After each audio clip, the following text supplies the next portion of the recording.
Media बंधुओं, कल मैंने आप लोगों को नए संसद भवन में महिला आरक्षण विधेयक के पेश किए जाने से कुछ समय पहले इस आने वाले विधेयक के संबंध में संभावनाओं के आधार पर जो कुछ भी संदेह जताते हुए कहा था, तो वे काफ़ी कुछ इस बिल के पेश किए जाने के बाद सही साबित हुए हैं, क्योंकि इस महिला आरक्षण से संबंधित संविधान के 128वें संशोधन विधेयक 2023 के अंतर्गत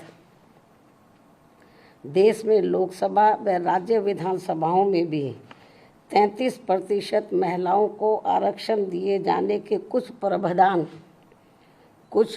प्रावधान इसमें इस प्रकार से बनाए गए हैं, जिसके तहत अगले काफ़ी वर्षों तक, अर्थात लगभग 15-16 वर्षों तक, यानी कि कई चुनाव तक देश की महिलाओं को ये आरक्षण प्राप्त नहीं हो पाएगा। और इस विधेयक में ऐसे जो प्रावधान रखे गए हैं, तो उनका मैं यहाँ उल्लेख करना बहुत ज़रूरी समझती हूँ। और इस संशोधन विधेयक के तहत इस महिला आरक्षण विधेयक के पास होने के बाद पहले पूरे देश में जनगणना कराई जाएगी। जब ये बिल पास हो जाएगा हाउस में, पार्लियामेंट में, तो पास होने के बाद पहले पूरे देश में जनगणना कराई जाएगी।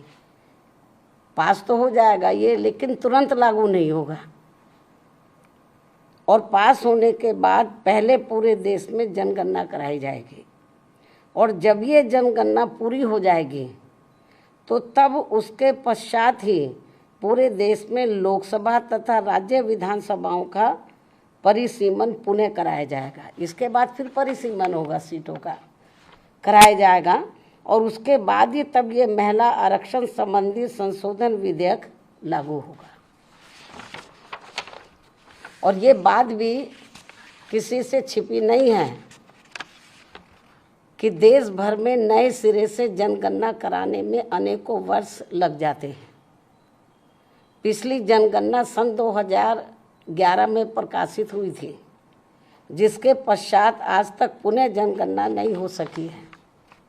ऐसी स्थिति में संविधान संशोधन के तहत इस नई जनगणना में, जिसमें अनेकों वर्ष लग जाएंगे, तो तब फिर उसके बाद ही पूरे देश में परिसीमन का कार्य शुरू किया जाएगा,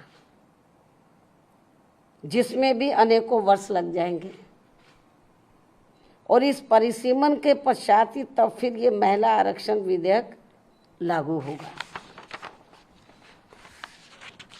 जबकि 128वें संशोधन विधेयक की सीमा ही 15 वर्ष रखी गई है।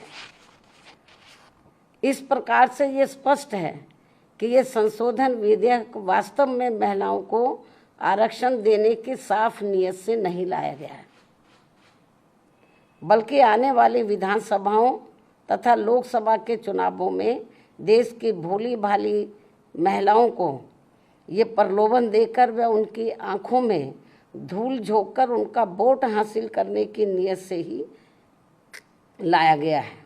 इसके सिवाय कुछ भी नहीं है। जैसा कि इसमें कंडीशंस रखी गई हैं, इसको लागू करने से पहले जो शर्तें रखी गई हैं।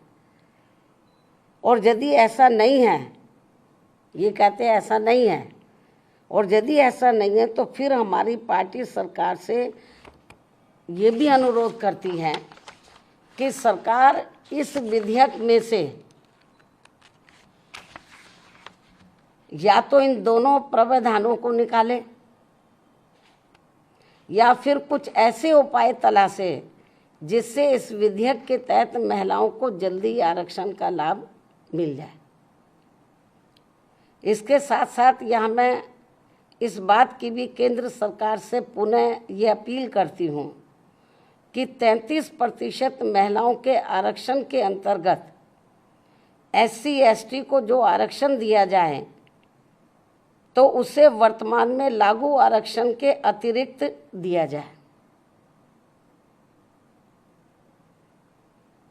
यानी कि जो पहले से इनको SC/ST को जो आरक्षण मिल रहा है तो जो इनको 33% SC/ST की महिलाओं को जो आरक्षण देना है, तो अभी तक क्या इसमें व्यवस्था है कि जो पहले से इनको SC/ST को मिल रहा है तो उसमें से 33% इनको दिया जाए महिलाओं को, और उसको 33% में जो अब लाया जा रहा है, इंक्लूड किया जा रहा है। इससे हमारी पार्टी सहमत नहीं है, बल्कि इनको ये आरक्षण अलग से दिया जाना चाहिए, 33% में दिया जाना चाहिए।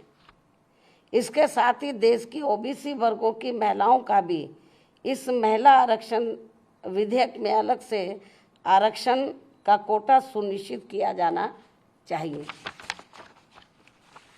जो सामान्य वर्गों की महिलाओं की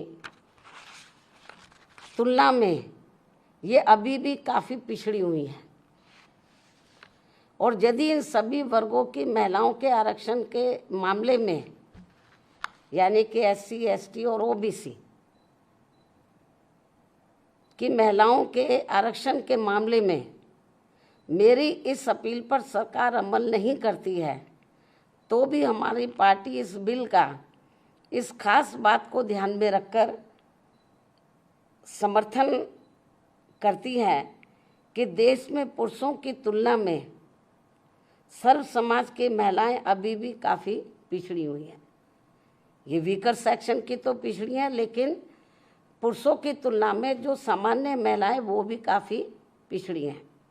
जबकि महिलाओं के मामले में वास्तव में सच्चाई तो ये है कि इन्हें अभी तक जो भी अधिकार मिले हैं, जनरली महिलाओं को जो भी अधिकार मिले हैं, तो वे अधिकांश हिंदू कोड बिल के तहत परम पूज्य बाबा साहब डॉक्टर भीमराव अंबेडकर के अथक प्रयासों से ही मिले, जिसे उस समय कांग्रेसी सरकार ने इसे पूरे तौर से पास नहीं होने दिया था, जिसे फिर बाद में टुकड़ों टुकड़ों में पास किया गया। इतना ही नहीं, बल्कि इन वर्गों की महिलाओं को अलग से आरक्षण दिए जाने के मामले में पूर्व में केंद्र की रही कांग्रेसी सरकार द्वारा लाए गए बिल में भी इसकी व्यवस्था नहीं की गई थी,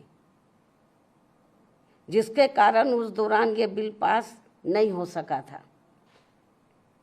लेकिन अपने राजनीतिक लाभ के लिए अब इस पार्टी के भी नेता, यानी कि कांग्रेस पार्टी के भी नेता, इन वर्गों की महिलाओं को अलग से आरक्षण दिए जाने की बात कर रहे हैं, वकालत कर रहे हैं।